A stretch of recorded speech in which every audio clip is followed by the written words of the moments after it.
이제 소선지서를 공부할 텐데, 한번 호세아부터 하겠습니다. 호세아는 아까 전에 이 앞에 보니까 어디 출신이에요? 남유다 출신이에요? 북이스라엘 출신이에요? 북이스라엘 출신입니다. 북이스라엘 출신인 호세아. 여기다 한번 제가 적을게요. 호세아라고 적었습니다. 호세아 선지서 한번 보겠습니다. 호세아 선지서고 여러분이 같이 알아야 될 선지자가 한 명 있는데 누구냐면 아모스 선지자입니다. 아모스 선지자는 호세아 선지자하고 같은 시대 사람이었어요. 같은 시대 사람. 근데 그 사람은 남유다 출신이에요. 아모스. 근데 이 아모스라는 선지자를 하나님께서 남유다 출신인데 북이스라엘로 보내셨어요. 하나님 말씀 전하라고. 그래서 이 아모스 선지자가 북이스라엘로 와가지고 하나님의 말씀을 전합니다. 그래서 호세아 할 때 여러분이 기록할 게 한 사람 더 아모스까지 기억하시고, 아모스는 호세아는 북이스라엘 출신. 그래서 북이스라엘 백성들에게 하나님 말씀을 전하고, 또 아모스는 남유다 출신인데 하나님께서 북이스라엘로 보내서 하나님 말씀을 전하게 하셨습니다. 이따 나중에 또 한 번 할 겁니다. 그래서 역사적 배경을 볼게요. 어떤 상황 가운데 호세아 선지자를 하나님이 들어서 쓰셨는지. 아모스는 여호와께서 이름 모를 적을 동원해서 이스라엘 심판할 것을 예언했어요. 다시 말해서 아모스라는 이 여기서 온 선지자는 뭐냐면은 북이스라엘 하나님이 심판하실 거야 라는 심판에 대한 메시지를 전했다면은 이 호세아는 이 적이 바로 아수르라고 정확하게 밝혔습니다. 그래서 북방 이스라엘 출신으로 글을 남긴 유일한 선지자, 아까 요나 있었잖아요. 이따 요나 다시 보겠습니다. 아모스와 동시대였습니다. 이 호세아가 하나님께서 쓰실 그 당시가 어떤 왕이냐면, 여러분 여로보암 2세 여러분이 알고 있어야 돼요. 여로보암 여기 있죠. 여로보암 여기 보이세요? 북이스라엘을 맨 처음에 10지파와 같이 쪼개져 나와가지고 북이스라엘을 만들었던 이 왕이 아니고 여로보암이 있었는데, 여로보암 2세라 그래서 이 중간에 어떤 왕이 나타나는데 너무 나라를 잘 다스린 거예요. 이 북이스라엘을 아주 강대국으로 만들었어요. 그래서 그 사람이 스스로 자기를 설립자의 이름 두 번째, 아들이라서 2세가 아니라 그냥 따라서 여로보암 2세라고 이렇게 한 왕이 있었습니다. 그래서 뛰어난 무인이고, 얼마나 뛰어나냐, 솔로몬 시대의 국경을 다 회복할 정도로 이 북이스라엘을 강대국으로 만든 왕이 바로 여로보암 2세입니다. 제가 나눠준 여러분 여기 다시 앞에 보면 중간 거 보면은 나와 있어요. 보세요. 한번 같이 볼게요. 보세요. 여기 보면은 저기 여로보암 2세 보이세요? 782년 보이세요? 보이시죠? 그 여로보암 2세 옆에 보면 아모스 선지자 써놨고 제가 호세아 선지자 써놨죠? 같은 시대였습니다. 여로보암 시대가 아주 깁니다. 길고 이때가 북이스라엘의 강성기였어요. 강성기. 그때 남은 어떤 남유다는 어떤 시대였냐면 16살짜리 왕이 된 우시아라는 사람이 있었던 때였고요. 그래서 상대적으로 왕만 봐도 이게 짬밥 차이가 나잖아요. 그렇죠? 북이스라엘이 이렇게 남유다에 비해서 강대국이었습니다. 그런데 안에서는 뭐예요? 평화스러웠어요. 왕이 아주 그냥 강대국이라서. 또 많은 부가 쌓여 있었습니다. 하지만 보이는 거는 아주 평화스럽고, 보이는 것은 누릴 거 많았지만 내부적으로는 아주 부패가 심각했습니다. 그 북이스라엘의 문제가 뭐냐? 사회적으로는 부정부패, 이 뇌물, 사회 질서가 이렇게 혼탁하고, 그로 인해서 잘 사는 것 같지만 실상은 빈부격차가, 가난한 사람은 계속 가난하고 부자들만 잘 사는 이런 나라였어요. 왜냐? 그 사람들이 고리대금하고 또 부자들이 탐욕을 하고 법적으로 속임, 사기수 이런 걸 통해서 가난한 사람은 아주 힘들어요. 부자들은 아주 잘 살아요. 그래서 전체적으로 보면 되게 잘 사는 것 같지만 실상은 빈부의 차가 아주 컸고, 또 그 안에 부정부패가 아주 쌓여있는 나라가 바로 이스라엘 문제였고, 신앙적으로는 뭐 말 안 해도 그만이죠. 여긴 전부 다 우상 숭배하는 북이스라엘이었기 때문에 그래서 바알을 숭배하고 하나님을 무시하고 하나님께 드리는 제사의 의미를 아주 자기 마음대로 해석하고, 그리고 하나님 앞에 어떤 우리가 하나님 앞에 제사 드리는 건 왜 제사 드려요? 회개입니다. 회개. 하나님 앞에. 근데 그들이 드렸던 제사는 뭐냐? 기존의 질서와 평화를, 우리 질서 지켜주세요, 평화 지켜주세요, 그러면서 신을 달래는 이런 이방인의 제사랑 똑같은 제사를 북이스라엘이 여로보암 시대 때, 겉으로는 막 웅장한데 사실 속은 아주 이렇게 썩어있는 이방인과 똑같은 나라였습니다. 이런 곳에 호세아가 어떤 메시지를 전하느냐? 이렇게 부정한 백성들, 너희들이 잘 사냐, 행복하냐? 하지만 너희가 하나님 앞에 윤리적으로 신앙적으로 이렇게 타락된 너희들 정말 하나님의 진노가 임할 것이다 라고 아모스 선지자가 막 외쳤는데, 호세아는 뭐라 그러냐? 너희들 하나님이 사랑하셔. 너희들 하나님 사랑하셔. 사랑하는 하나님께 우리 돌아가자. 정말 이 아모스라는 선지자가 나와서 너희들은 하나님의 심판이 당할 거야. 호세아도 그래서 그 심판이 아수르가 될 거야. 하지만 우리 빨리 돌아가자. 하나님께 돌아가자 라고 하면서 하나님의 사랑을 강조하며 하나님께 돌아가자고 외친 선지자가 바로 호세아 선지자였습니다. 그래서 호세아가 하나님과의 관계를, 그 전에는 왕과 백성의 관계였는데 호세아를 통해서 뭐냐? 하나님과 하나님 백성을 신랑 신부로 보는 시각을 맨 처음 하나님께서 말씀을 하셨어요. 그 전에는 감히 하나님을 신랑으로 어떻게 생각해요? 그런데 하나님께서는 이스라엘 백성들을, 하나님의 백성을 신부로 보는 하나님의 마음을 이렇게 알려주셨고, 그래서 호세아의 인생을 통해서 그걸 알려주셨어요. 호세아가 고멜이라는 이 창녀죠. 신실치 못한 아내와 함께 살면서 온갖 조롱과 수모와 감수를 다 당합니다. 그러면서 하나님의 마음을 깨닫게 하시는 거예요. 하나님의 백성이라는 자들이 하나님 앞에 저렇게 우상 숭배하면서 행음한 거랑 똑같이 이렇게 범죄한 하나님이 얼마나 자존심이 정말 상하겠어요. 그런 게 바로 하나님의 마음이지만, 그래도 내가 사랑한다고, 신부를 사랑하듯 내가 너희 백성들을 사랑한다는 그 하나님의 마음을 알려주십니다. 그래서 호세아가 그런 가운데 그 고멜하고 애를 낳아요. 애기를 낳는데, 애를 셋을 낳는데 이름이 뭐냐? 이스르엘, 또 로암미, 로우아마. 이름이 어때? 되게 부정적이잖아요. 피를 흘린다. 난 내 백성 아니야. 너는 불쌍히 여길 가치도 없어.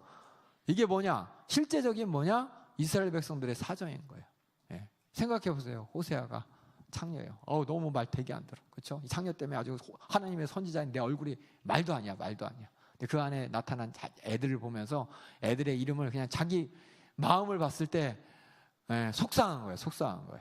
그래서 이 범죄로 말미암아 피 흘려 죽을 만한 정말 이런 답답함과 이 죄스러운 마음으로 자식들의 이름을 이렇게 졌는데, 이게 결국 뭐냐? 하나님이 우리를 바라봤을 때, 하나님이 북이스라엘 백성을 바라봤을 때 이런 심정이었다는 거예요. 다 그냥 사실은 하나님 백성 아니라고 해야 돼요. 하나님이 더 이상 긍휼을 베풀 만한 가치도 없어요. 하나님 볼 때 그냥 바로 죽여야 될 만큼이나 진노의 대상이었다는 게 바로 호세아의 자녀의 이름을 보면서 하나님이 정말 이스라엘 백성들을 바라봤을 때 실상은 어떤 모습이어야 되나, 실상은 어떤 벌을 받아야 되나, 하지만 하나님께서는 끝까지 사랑하신다고 하는 하나님의 목소리를 계속 전하고 하나님을 경험케 하셨습니다. 그래서 행음이 바로 우상 숭배로, 결국 그들이 하나님과의 화해하지 않으면 지금 당장은 강대국이라 솔로몬이 가졌던 영토도 회복하고 정말 잘 사는 것 같지만 국가는 파멸된다. 어디에? 애굽과 아수르에 둘러싸여서 파멸한다고 계속해서 말씀을 전하게 하신 게 바로 호세아를 사용하셨습니다. 그러면서 그럼에도 불구하고 계속해서 이게 망하지만 너희 하나님 사랑해, 하나님 사랑해 이 전한 게 호세아서 11장 8절 9절 한번 읽어보겠습니다. 호세아서 11장 8절 9절, 하나님께서 어떻게 이스라엘 백성들에게 그 사랑을 표현하셨는지 8절부터 9절까지 한번 읽어보겠습니다. 11장 1266페이지입니다. 호세아 11장 8절 9절. 자, 여기 보면 에브라임이요 그랬잖아요. 에브라임은 누굴까요? 에브라임이 누굴까요? 요셉의 자손이었잖아요. 요셉 지파가 둘 있었죠. 요셉의 자손이 에브라임, 므낫세. 특별히 에브라임이 누구냐면 이 북이스라엘을 인도하는 장자, 어떻게 보면 장자된 모든 어떤 중심이었어요. 중심. 우리도 대한민국의 중심이 어디예요?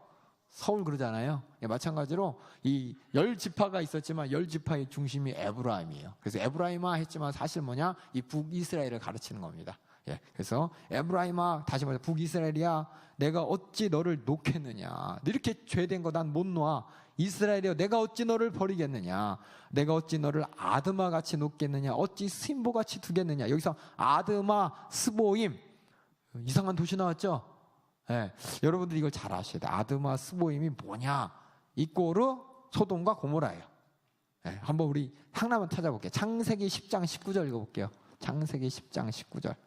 우리가 많이 착각하는 게 뭐냐면 하나님께서 불과 유황으로 벌한 도시가 소돔과 고모라만 있는 게 아니에요. 대표 도시예요. 대표 도시.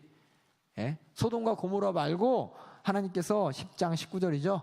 한번 읽어보겠습니다. 창세기 10장 19절. 네, 읽어볼게요. 자, 여기 창세기인데 창세기 10장은 무슨 내용이죠? 노아 홍수 이후의 얘기예요. 노아 홍수 이후에 10장 19절 시작. 가나안 지경은 시돈에서부터 그라를 지나 가사와까지와 소돔과 고모라와 아드마와 스인보를 지나 라사까지였더라. 그래서 가나안 지경의 이제 여러 도시들을 설명하면서 소돔, 고모라, 아드마, 스보임 이렇게 4개의 도시를 얘기했잖아요. 그렇죠? 그러니까 소돔과 고모라만 망한 게 아니라 그 근처에 있는 도시 똑같은 소돔과 고모라랑 같이 범죄했습니다. 예, 그 도시 이름이 바로 지금 이렇게 적혀 있는 거예요. 그래서 내가 어찌 너를 아드마와 스보임 같이 소돔과 고모라랑 똑같이 이렇게 그러니까 이게 심판을 할 수 있겠느냐 그 말이에요. 지금 내 마음이 읽어볼게요. 그 뒤에 시작. 내 마음이 내 속에 돌아서 나의 국률이 온전히 불불듯 하는도다. 아, 너희들 너무 불쌍해. 막 살려주고 싶은 마음이 막 불불듯 일어난다는 거예요. 하나님이. 이게 바로 북이스라엘에 대한 하나님의 마음이라는 겁니다. 망해져가는 저들을 보면서 야, 너네들 소돔 고모라처럼 이렇게 망할 거야? 안 돼. 내 마음에 정말 너희들을 망하면 안 된다. 불쌍히 여기는 마음이 이렇게 불일 듯 올라가는구나 라고 하고 10절 읽겠습니다. 시작. 아니 9절 시작. 내가 나의 맹렬한 진노를 바라지 아니하며 내가 다시 에브라임을 멸하지 아니하리니 이는 내가 사람이 아니요 하나님이라. 사람 같으면 그냥 확 쳐야 되는데 나는 너희 하나님인데 안 한다는 거예요. 시작. 나는 내 가운데 거는 거룩한 자니 진노함으로 내게 임하지 아니하리라. 하나님의 본 심정은 살려주고 싶은 거예요. 살려주고 싶은 거. 그들의 진노를 바라보면서. 그래서 호세아 선지자를 통해서 이런 하나님의 마음을 계속해서 이스라엘 백성들을 향해, 북이스라엘 백성을 향해 계속 보여주십니다. 보여주십니다. 그래서 소돔과 고모라처럼 버릴 수 없는 이스라엘 향한 하나님의 큰 사랑을 이렇게 표현했고, 또 요구하는 게 뭐냐? 백성들에게 하나님을 바로 알 것을 요구합니다. 6장 4절, 6절 한번 읽어볼까요? 또 호세아서 어떤 모습으로, 실제는 어떤 모습인데 하나님이 바라는 모습은 어떤 모습인지 한번 호세아서 6장 4절, 6절 한번 읽어보겠습니다. 다시 시작.